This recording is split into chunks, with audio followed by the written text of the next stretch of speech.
오늘 새벽 예배 함께 은혜 나누실 말씀은 누가복음 5장 오늘 17절부터 26절까지 말씀을 보도록 하겠습니다. 누가복음 5장 17절부터 26절 말씀입니다. 하루는 가르치실 때에 갈릴리 각촌과 유대와 예루살렘에서 나온 바리새인과 교법사들이 앉았는데 병을 고치는 주의 능력이 예수와 함께 하더라.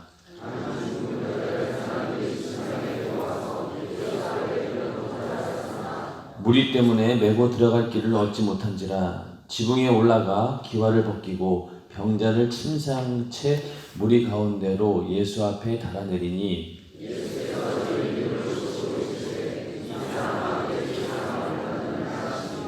서기관과 바리새인들이 의논하여 가로되 이 참남한 말을 하는 자가 누구뇨? 오직 하나님 외에 누가 능히 죄를 사하겠느냐?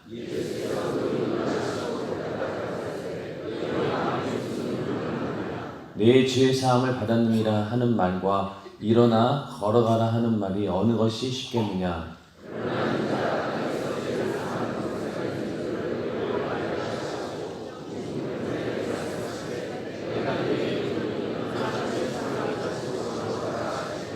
그 사람이 저희 앞에서 곧 일어나 그 누웠던 것을 가지고 하나님께 영광을 돌리며 자기 집으로 돌아가니 모든 사람이 놀라 하나님께 영광을 돌리며 심히 두려워하여 가로되 오늘날 우리가 기이한 일을 보았다 하니라. 아멘.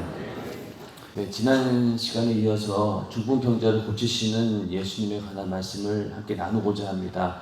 예수님께서 가르치실 때 거기에 있었던 사람이 바로 바리새인과 또 교법사는 서기관과 같이 율법을 연구하고 또 율법을 어떻게든 적용해 보려고 하는 그런 사람들인데, 하여튼 그런 사람들이 이제 와서 예수가 여러 소문이 나면서 어떤 사람인가, 또 혹시 뭐 잘못 가르치고 있진 않나, 뭐 이런 여러 가지 생각을 가지고 그 자리에 앉았을 것 같습니다. 그런데 거기서 한 중풍병자를 이제 사람들이 침상에 메고 와서 이제 예수 앞에 오는데, 너무나 많은 사람들이 예수 앞에 나와 있기 때문에 들어가지 못해서 그들이 침상을 가지고 지붕에 올라가서 기와를 벗기고 침상채 무리 가운데로 예수 앞에 내려오는 그런 장면을 이렇게 내려오게 됩니다. 그래서 그걸 보시고 예수님께서 저희 믿음을 보시고 이 사람아 내 죄 사함을 받았느니라 이렇게 말씀하십니다. 가만히 지켜보고 있다가 책 잡을 것이 없나 라고 봤더니 이게 지금 이 사람아 내 죄 사함을 받았느니라 이렇게 말하는 순간 서기관과 바리새인들이 의논하여 가로되 이 참남한 말을 하는 자가 누구뇨? 이렇게 얘기하면서 오직 하나님 외에 누가 능히 죄를 사하겠느냐? 하나님만이 죄를 사하실 수 있는데 감히 사람인 주제에 목수의 아들이고 별 볼 일 없어 보이는 그런 예수라는 이 자가 이 죄상을 받았다라고 하니 이게 참남하다는 거예요. 이 참남하다라는 말은 신성 모독을 하고 있다라는 말입니다. 참남하다라고 하는 말은 네가 감히 누구간데 하나님의 권능과 또 하나님의 위엄에 대해서 도전하느냐 그러면서 신성 모독을 의미하는 겁니다. 예수님께서 이러한 참남하다라고 하는 이런 비난을 많이 받으셨는데, 이렇게 예수님께서 내가 죄를 사할 수 있는 권세가 있다라고 말할 때 참남하다라는 말을 들었고, 또 내가 바로 너희가 기다리던 메시아다라고 주장할 때 역시 마찬가지로 바리새인들과 서기관들, 그 당시 유대인들로부터 참남하다, 신성 모독을 하고 있구나, 하나님의 권위를 도전하고 있구나라고 얘기를 했고, 또 내가 우리에게 가장 중요한 것은 바로 예수의 피로 내 죄가 사함받았다. 그래서 요한복음에서도 보면은 예수님께서 내가 나를 본 자는 바로 하나님을 본 자다. 또 내가 아버지와 동일하다. 이런 얘기를 하면서 또 아브라함도 내가 올 것을 기다렸다. 그러니까 네가 나이도 50도 안 된 주제에 네가 아브라함을 보았느냐 이러니까 아브라함이 나기 전부터 내가 있었다라고 하면서 그런 얘기를 하니 거의 예수를 정신병자 취급하면서 또 한편으로는 신성모독죄로 돌로 치려고 막 달려드는 그런 장면들이 성경에 굉장히 많이 아버지와, 그래서 이렇게 예수님께서는 그냥 여기서 중풍병자를 고치는 것으로 끝나지 여기 그가 바로 하나님의 아들이시고 또 하나님이시다, 하나님과 동등된 분이시다라고 하는 것을 분명히 보여주면서 인간의 가장 중요한 문제가 바로 죄의 문제고 그 죄의 문제가 해결되어야 된다라는 것을 이렇게 보여주신 것입니다. 사실은 우리는 이 중풍병자처럼, 이 중풍병자도 마찬가지겠죠. 지금 자기에게 처한 이 중풍병, 꼼짝할 수 없는 이 병이 얼마나 절망적이고 그것으로 인해서 예수를 이렇게 만나기 위해서 이렇게 온 것입니다. 그런데 예수님께서는 그 중풍병자 거기서 이제 서기관과 바리새인들이 뭔가 딱 잡아낸 거죠. 중요하다. 죄 사함을 받아야지만이 그로 인해서 질병도 치료되는 것이다 라고 하면서 예수님께서 죄사함의 권세가 있는 자다 이렇게 말씀하고 있습니다. 오늘날 우리들도 여러 가지 문제들이 있죠. 현실에 닥치는 문제들이 굉장히 많이 있습니다. 청년들은 청년들 나름대로, 또 중년들은 중년 나름대로, 또 노년은 노년 나름대로, 또 어린아이는 또 어린아이 나름대로 각자 지금 살고 있는 자기 환경 가운데서 여러 가지 문제들을 가지고 살아갑니다. 그러한 문제들을 도저히 내 힘으로 해결할 수 없을 때가 너무나 많죠. 주변에 있는 사람들에게 얘기한다고 해도 그냥 말로 우리를 위로해주고 또 격려해줄 수는 있지만은 근본적으로 그 문제를 해결해줄 수 있는 사람들은 없습니다. 부모라 할지라도 또 내가 가장 친하게 지내는 친구라 할지라도 그 문제를 해결해주지 못합니다. 그러나 오직 하나님께서는 그 문제를 해결해 주십니다. 그래서 중풍병자도 이 불가능한 문제를 예수에게 가기만 하면은, 예수를 만나기만 하면은 이 중풍병이라고 하는 그 당시 절대적으로 고칠 수 없는 그런 병이지만은 예수께 나가면은 고칠 수 있다라고 하는 그 서기관과 바리새인들 앞에서 굳이 이렇게 위험스러운 말을 하는 이유는 바로 그것이 가장 중요한 것이다. 그런데 이 바리새인들과 서기관들은 이러한 예수를 끝끝내 만나지 못합니다. 계속 자기는 율법으로 나는 의롭다, 나는 이 율법을 지켜야지만이 의로워진다라고 믿고 있었기 때문에 끝까지 예수와 이렇게 평행선을 그어가면서 하나가 되지 못하고 결국은 예수를 만나지 못하고 항상 그 언저리에 그 주변에 있거나 아니면 예수를 비난하거나 등을 지거나 대적하는 그런 상태로 있을 수밖에 없다는 것이죠. 그러니까 우리도 마찬가지로 이 예수에 대해서 이렇게 되어서는 안 되고 우리는 항상 예수가 절실히 필요한 자고 또 이렇게 중풍병자의 친구들처럼 예수만이 이 문제를 해결할 수 있다라고 이렇게 사모하는 마음으로 왔을 때 우리에게 은혜가 있는 것입니다. 그런데 이 서기관과 바리새인들은 그렇지 못하고 끊임없이 자기들이 가지고 있는 고정관념, 율법이라고 하는 율법을 지켜야지만이 의로워진다라고 하는 것을 계속 주장하다가 결국은 예수와 등지게 되고 예수와 멀어지는 그런 것들을 보게 됩니다. 그래서 오늘 우리들도 보면은 이 예수님께서 쭉 이렇게 누가복음을 쭉 보다 보면은 마치 그 자석에 이끌리듯이 수많은 사람들이 막 예수에게 막 빨려 들어가는 그런 느낌을 받습니다. 이렇게 가만히 보면은 앞에 있던 나병 환자도 그렇고 중풍병자도 그렇고 도대체 어떤 분이었길래 이렇게 많은 사람들을 그냥 자석처럼 끌어당길까? 그것은 바로 우리 인간의 그 본성 가운데 이 죄의 문제가 해결되어야 된다라고 하는 간절한 영혼의 소망이 있기 때문에 예수님께서 오시는 순간 마치 자석에 빨려들듯이 지금까지 기다렸던 그런 것처럼 모든 사람들이 예수 앞에 나올 수밖에 없는 것은 그만큼 내 영혼이 죄의 문제에서 죄사함 받는 것이 절실한 문제였다라고 하는 것을 보여주는 것입니다. 그래서 우리도 겉으로 내 육신은 다른 것들을 바라보고 있지만은 내 영혼만큼은 내 죄가 사함받아서 죄사함 받고 그 죄사함의 은혜를 끝까지 지키고 신앙생활 잘하다가 천국 가는 것을 간절히 소망할 것입니다. 그래서 우리의 소망은 다른 데 있는 것이 아니라 바로 내가 죄사함 받고 그 은혜를 끝까지 내가 잘 유지하고 지켜서 천국 가는 그날 하나님 앞에 영광스러운 자리에 서는 것, 이것이 우리의 소망인 줄로 믿으시기 바랍니다.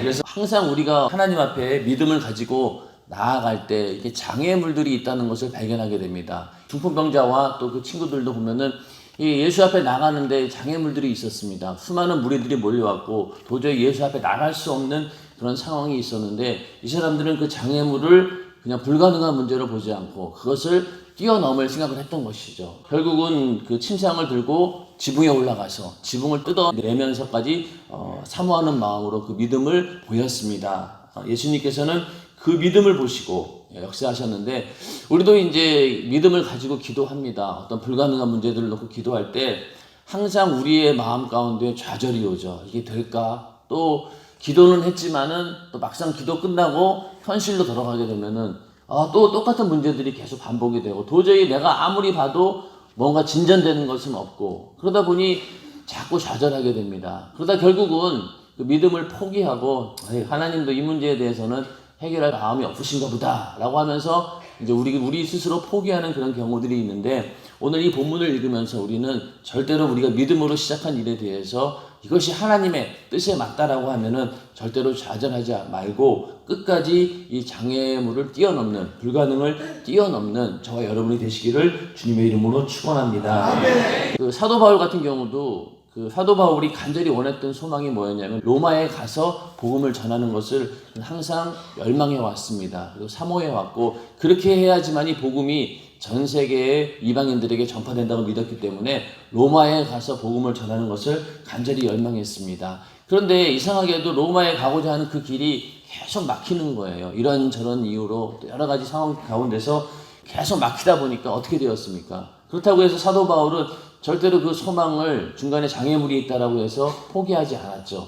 결국 죄수의 몸이 되어가지고 로마에 가서 복음을 전하는, 그렇게까지 사모했다는 것이죠. 그러니까 사도 바울은 절대로 포기하지 않고 끝까지 믿음을 가지고 로마에 가서 복음을 전해야겠다라는 그 뜻을 굽히지 않고, 자기가 죄수가 되어서 끌려가는 한이 있더라도 그런 식으로라도 그 자기 하나님께서 주신 그 소망을 이루신 겁니다. 하나님께서 한번 우리에게 주신 그 믿음은 절대 변치 않고 그 믿음을 이루시기 위해서 끝까지 우리를 사용하시는데, 그럴 때마다 우리는 믿음을 가지고 절대 포기하지 않아야 된다. 그래서 하나님께서 그 믿음을 통해서 역사하실 수 있도록 내가 항상 그 믿음 안에 있어야 되는데, 히브리서 11장 6절에 보면은 믿음이 없이는 하나님을 기쁘시게 못하나니 하나님께 나아가는 자는 반드시 그가 계신 것과 또한 그가 자기를 찾는 자들에게 상 주시는 이심을 믿어야 할지니라, 이렇게 말씀하고 있습니다. 그러니까 믿음이 없이는 하나님을 기쁘시게 못한다는 거예요. 반대로 믿음이 있으면은 하나님을 기쁘시게 한다는 얘기죠. 그래서 이 중풍병자와 그 친구들이 이 중풍병자를 이제 침상에 메고 나가는 그 믿음을 보시고 하나님께서 역사하신 것처럼 우리도 항상 그 믿음을 가지고 하나님께 나아갈 때 하나님께서는 우리가 생각하지 못했던 그런 엄청난 큰 역사를 우리 가운데 이루실 것이라고 믿습니다. 그래서 항상 그러한 일들이 우리 가운데 일어나게 해달라고 항상 기도하시고, 그 기도한 대로 그런 역사가 우리의 삶 가운데 이루어지기를 주님의 이름으로 축원합니다. 그러니까 23절에 가서 내 죄 사함을 받았느냐 하는 말과 일어나 걸어가라 하는 말이 어느 것이 쉽겠느냐, 이렇게 말씀하고 있죠. 이미 이제 그 바리새인들과 서기관들이 수근수근거리는 것은 예수님 눈치를 채시고 이렇게 얘기를 하십니다. 그냥 예수님께서 중풍병자를 놓고 그냥 죄사함 받았다라고 선포해버리면요, 어떤 상황이 벌어질까요? 중풍병자가 왔어요. 예수님께서 원래의 목적은 죄를 사해주는 것이 목적이거든요. 그러면은 그냥 중풍병자를 놓고 네 죄사함을 받았느니라 이렇게 말해버리면은 사실은 끝날 수 있는 문제예요. 근데 문제는 뭘까요? 이 죄사함을 받았다라고 하는 증거가 눈에 보이지 않잖아요. 그래서 예수님께서는 죄사함을 받았느니라 이런 말보다 일어나 걸어가라 라는 말이 더 어느 것이 쉽겠느냐 이렇게 말하면서 일어나 걸어가라는 거예요. 그러니까 중풍병자가 낫는 것을 보면서 그 병이 나았다라고 하는 것을 보기도 하지만은 그 이면에 있는 바로 죄사함을 받았다라고 하는 증거를 보여주기 위해서 중풍병자의 병을 고치신 겁니다. 그러니까 아까 쭉 말씀드린 것처럼 우리가 기도해가지고 하나님께서 문제를 해결해 주시고 또 불가능한 이런 질병에서 우리를 치유해 주신 것, 이 모든 목적이 바로 죄사함의 은혜가 바로 예수에게 있다. 너희는 그 죄사함의 은혜를 입어서 그 영혼이 구원받아야 된다라고 하는 것을 보여주기 위해서 우리에게 그러한 이적을 하나님께서는 보여주십니다. 많은 사람들은 그 앞에 있는 이 중풍병자가 고침받았다고 하는 거기에 그냥 열광하지만은 우리가 더 주의 깊게 봐야 될 것이 바로 내 죄를 사해 주신 예수 그리스도를 보아야 된다는 것이죠. 오늘날도 많은 사람들이 그러한 어떤 예수의 능력과 이적, 표면적으로 보여지는 그런 것들만 쫓아다니는 사람들이 있습니다. 어디 가면은 뭐 이런 뭐 능력이 나타낸다더라, 저런 능력이 있다더라 이러면서 계속 그런 것들을 쫓는 사람이 있는데, 그러나 그거보다도 더 중요한 것은 바로 내 죄를 사해 주신 예수 그리스도의 피의 은혜. 이것이 참으로 우리에게 큰 축복이고 이것만 끝까지 우리가 붙들어야 될 일입니다. 어제도 이제 저녁 때 사부 예배 때 담임 목사님께서 하나님의 사정과 또 우리의 사정이 만나는 그 절정이 어디냐, 바로 예수의 피다 이렇게 얘기하셨는데, 저도 이제 가만히 지금까지 신앙생활하면서 돌이켜 보니까 모든 신앙생활의 핵심은 거기에 있었던 것 같아요. 예수님께서 나를 위해 피 흘려 죽으셨다라고 하는 그 진실 앞에 항상 우리는 무릎을 꿇었고 거기에 감동을 받았고 그 앞에 나는 죄인이었구나. 나는 지금도 죄인이고 앞으로도 죄를 벗어날 수 없는 예수의 피가 절대적으로 필요한 사람이구나 라고 하는 고백이 있을 때 우리의 신앙이 진실해지고 우리의 모든 신앙생활이 외식이 아닌 절대 하나님 앞에 정말로 진실된 마음으로 충성할 수 있었다라는 것을 다시 한번 확인하는 그런 시간이었습니다. 그래서 우리는 항상 거기에 있어야 되는 것이죠. 예수님께서 나를 위해 피 흘려 죽으셨다라고 하는 그 진실 앞에 우리는 항상 있을 때만이 우리의 신앙이 온전해지는 것입니다. 그런데 우리는 이 육신을 입고 있고 또 이게 교만한 마음이 항상 있어가지고 그 은혜를 망각해버리고 자꾸만 엉뚱한 데로 가는 경우가 너무 많은 거예요. 처음에는 그 말씀 듣고 막 은혜를 받고 눈물을 흘리던 사람들도 세월이 지나면서 저건 또 들었던 이야기인데 뭐 다 아는 거 아닌가? 이러면서 내가 받은 그 예수 그리스도의 피의 은혜를 망각하고 자꾸만 뭔가 다른 걸 이렇게 들으려고 이런 모습들을 보게 되는데 그러다가 결국은요 다시 돌아올 때가 언제냐면은 바로 그 예수 그리스도의 피의 은혜 앞에 또 돌아올 수밖에 없는 거예요. 막 헤매다가 결국은 또 어디 가서 무릎을 꿇느냐. 예수님께서 나를 위해 피 흘려 죽으셨구나. 그 진실이 너무나 감사하지. 그래 내가 그 은혜 받은 자지. 이러면서 항상 거기로 돌아오게 되어 있어요. 그게 참 감사한 일이죠. 만약에 다시 우리가 예수의 피 앞에 돌아오지 못한다라고 하면은 우리는 절망적입니다. 다시는 돌아올 수 없어요. 그런데 항상 우리를 그 예수의 피 앞으로 데려오는 그 은혜가 너무너무 감사한 것이죠. 그건 결국 뭐냐? 강단에서 끊임없이 예수의 피의 그 사랑을 전하는 목자가 있기 때문에 그런 것이죠. 담임 목사님께서 그렇게 계속 그런 말씀을 하기 때문에 우리는 그 말씀을 듣고 다른 길로 갔다가도 돌아오고 하는 것이 강단에서 항상 그런 예수의 피의 은혜를 설교하고 있기 때문에 그것이 우리는 항상 깨우친다는 얘기입니다. 그래서 우리는 어떠한 상황이 있든 간에 내가 어떻게 해서 예수를 만났던가 바로 내 죄를 사하신 예수 그리스도 그분 때문에 내가 지금까지 존재하는 것이고 또 영원한 천국에 갈 수 있는 유일한 방법도 바로 나를 위해 피 흘려 죽으신 예수의 피의 공로 그것만으로 가능하다는 사실을 끝까지 믿음으로 부여잡고 승리하시고 영원한 천국에 들어가는 일에 부족함이 없는 우리 모두가 되기를 예수님의 이름으로 축원합니다.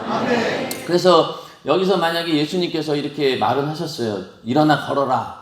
여기서 만약에 중풍병자가 고침을 받지 못하면 어떻게 되겠습니까?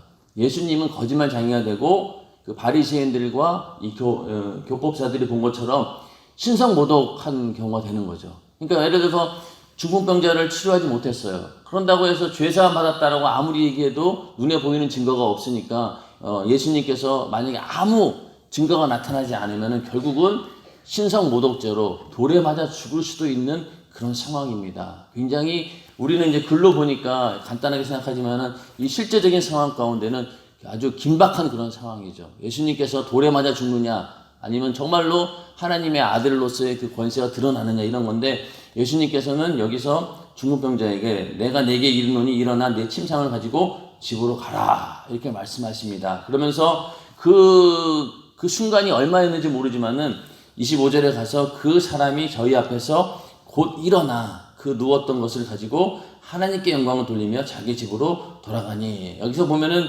저희 앞에서 곧 일어나 그러니까 금방 일어났다는 거죠. 그것이 뭐 짧은 텀은 있었겠지만 아마 말씀하는 즉시 일어났다는 겁니다. 그러면서 그 광경을 보면서 많은 사람들이 놀라면서 하나님께 영광을 돌리고 이런 기이한 일을 보았구나. 그러면서 그 앞에서 꼼짝하지 못하고 바리새인들과 교법사들이 거기서 꼼짝하지 못하는 거예요. 이게 뭐 흠잡을 데가 없는 거잖아요. 중풍병자가 고침을 받았죠. 그리고 죄사함 받았다고 하는 그 얘기에 대해서도 그런 증거가 나타났으니 책잡을 길이 없는 겁니다. 그래서 이러한 기이한 일을 보면서 많은 사람들이 하나님께 영광을 돌렸다, 놀랐다, 모든 사람이 놀랐다라고 하는 것을 이제 막 기록하고 있는데 우리가 이제 그 어메이징 그레이스라고 하잖아요. 나 같은 죄인 살리시니라고 이제 우리말로는 번역이 되어 있지만은 이제 어메이징 그레이스입니다. 그 어메이징이라는 말이 굉장히 놀라고 이게 놀라운 그런 은혜다 이런 얘기잖아요. 그러니까 제가 지금 쭉 말씀드린 것처럼 내가 죄에서 사함 받았다라고 하는 것은 정말로 놀라운 일입니다. 인간의 힘으로 안 되잖아요. 윤리나 도덕으로도 안 되고 이 세상의 어떤 것으로도 인간의 죄의 문제는 해결할 길이 없습니다. 세상 사람들은 다른 종교에서는 내가 100이라고 하는 죄를 지었다라고 하면은 150만큼 선행을 하게 되면은 100 가지고 50 남으니까 넌 50 가지고 그거 가지고 좋은 데 갈 수 있어 라고 얘기하지만 그건 아니잖아요. 최근에 이제 영화 뭐 저는 직접 보지 못했지만은 신과 함께라고 하는 영화를 혹시 보신 분들이 있을 거예요. 거기 이제 지옥의 얘기가 나와요. 근데 그 지옥이 우리가 기독교에서 말하는 지옥하고는 많이 다릅니다. 어떤 점이 다르냐면은 거기는 지옥에 떨어졌는데 그 지옥에서 심판이 벌어져요. 거기서 이 사람이 이런 죄를 지었지만은 그 죄의 어떤 의도, 이 죄가 선한 의도였다. 그리고 또 그 죄로 인해 죄보다 더 많은 어떤 의가 있다라고 했을 때 그 심판에서 벗어나는 겁니다. 지옥에 떨어졌지만은 그런 심판 과정을 거쳐가지고 지옥에서 나올 수 있다라고 하는 것이 그 영화의 핵심이었어요. 그러니까 그런 거 보면서 이거는 절대적으로 성경이 말하고 있는 지옥의 개념하고는 다른 것이죠. 작은 죄를 지었던 큰 죄를 지었던 간에 어떠한 죄도 해결되지 않으면은 절대로 우리는 천국에 들어갈 수 없고 지옥에 갈 수밖에 없다는 것이 성경이 말하고 있는 결론입니다. 그렇기 때문에 그 죄를 해결할 방법은 예수밖에 없다는 것이죠. 그러니까 우리가 그 죄의 문제를 해결하는 방법은 내가 선행을 더 많이 해서 그런 것도 아니고 어떤 뭐 그 심판을 피할 길은요 오직 예수의 피밖에 없는 거예요. 그러니까 그게 지옥에서 얼마나 절실하겠습니까? 만약에 정말로 지옥에서 그렇게 나올 군형이 있다라고 하면은 희망을 가져볼 수 있겠죠. 그런데 그것은 전부 다 거짓말입니다. 절대로 그렇게 될 수 없고 어떠한 죄든지 아주 사소한 죄든지 그 죄가 해결되지 않고는 절대로 우리는 지옥의 형벌을 피할 길이 없다는 것이죠. 그래서 우리는 이 죄사함 받았다라고 하는 것이 가장 큰 은혜고 놀라운 은혜입니다. 이것은 정말로 이게 천지 창조보다도 더 큰 일이 예수님께서 날 위해 피 흘려 죽으신 십자가의 사건입니다. 우리는 그것 자체만으로도 감사해야 되는 것이죠. 그래서 이 땅에 살면서 내가 가난하게 살고 또 뭐 다른 사람들보다 별 볼 일 없어 보이고 또 지금 내가 처한 상황이 너무너무 어렵다 할지라도 나를 구원하신 예수 그리스도 그 피의 은혜가 있다라고 하면은 그 자체로서 우리는 감사의 조건이 충분한 것이고 그것만으로도 우리는 놀라운 하나님의 은혜를 받은 자입니다. 그 사실 하나만 있다라고 해도 우리는 감사가 충만해야 되고 그러다 보니 우리는 그런 은혜를 받은 사람은 절대로 불만불평할 수가 없는 것이죠. 예, 그것만이 너무나 감사한데 그러니까 이 땅에서 정말로 그 나사로처럼 거지같이 그렇게 산다 할지라도 내 안에 그 은혜가 있다라고 하면은 우리는 엄청난 부유한 자이고 또 천국에서 엄청난 부유를 누릴 수 있는 소망이 있기 때문에 절대로 우리는 좌절하지 않습니다. 내가 받은 이 죄사함 받았다라고 하는 그 은혜를 최고의 가치를 여기고 그것이 최고의 감사의 조건이 되고 그것만이 하나님께 영광 올려드리는 최고의 조건으로 생각하고 늘 그것에 감사하며 하나님께 영광 올려드리는 우리 모두가 되기를 주님의 이름으로 축원합니다. 지금 기도하겠습니다. 기도할 때 주님 어떤 불가능한 문제들이 있을 때마다 좌절하지 않고 끝까지 예수로 해결할 수 있도록 주님 나에게 믿음을 더하여 주시옵소서. 그리고 내가 받은 어떠한 은혜보다 큰 것이 내 죄를 사해 주신 예수 그리스도의 피의 은혜, 그 은혜에 감사하며 그것을 최고의 감사의 조건으로 여기고 하나님께 영광 올려드리게 해 주시옵소서라고 기도하시고 여러분들이 가지고 있는 여러 가지 문제들을 위해서 또 담임 목사님의 강건함을 위해서 이 시간 주여 삼창하시고 기도하겠습니다. 주여! 주여! 주여!